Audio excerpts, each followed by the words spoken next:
আমি বর্তমানে যে স্থানে দাঁড়িয়ে আছি এটা হচ্ছে বাংলাদেশ। সমতল চা বাগান, দারুণ লাগছে।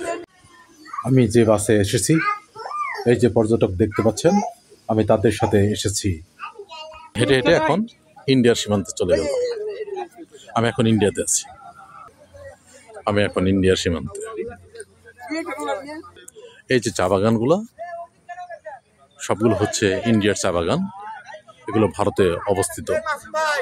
এই যে মানুষগুলা যতগুলো গেছে সব হলো ভারতের ভিতরে।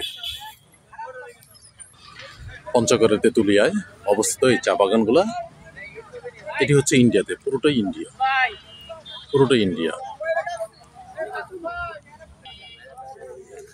আমি ইন্ডিয়াতে দাঁড়িয়ে আছি, ইন্ডিয়ার চা বাগানে। আমার হাত দেখা যাচ্ছে, ইন্ডিয়ার চা বাগানে অবস্থিত। এই যে গরুগুলা দেখা যাচ্ছে ইন্ডিয়ার সীমান্তে।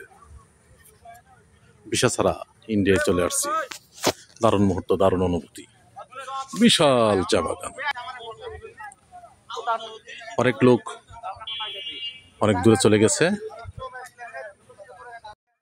স্থানীয় লোকজন আমাদের সতর্ক করে দিচ্ছে, যে কোনো সময় বিএসএফ ঝামেলা করতে পারে, এমনকি গুলি করেও দিতে পারে। তাই বাংলাদেশ সীমান্তে চলে আসার জন্য তারা বলতেছে। সুন্দর সুন্দর।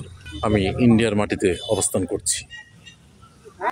আমাদের আহমদ সাহেব, ওই যে গাড়িগুলো চলছে বাংলাদেশ সীমান্তে, রাস্তাটা বাংলাদেশ দিয়ে গেছে। রাস্তার 4 থেকে 5 হাত ভিতরেই হচ্ছে ইন্ডিয়া।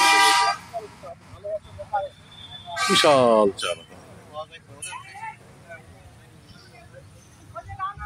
সবাই ভালো থাকবেন। আসসালামু আলাইকুম।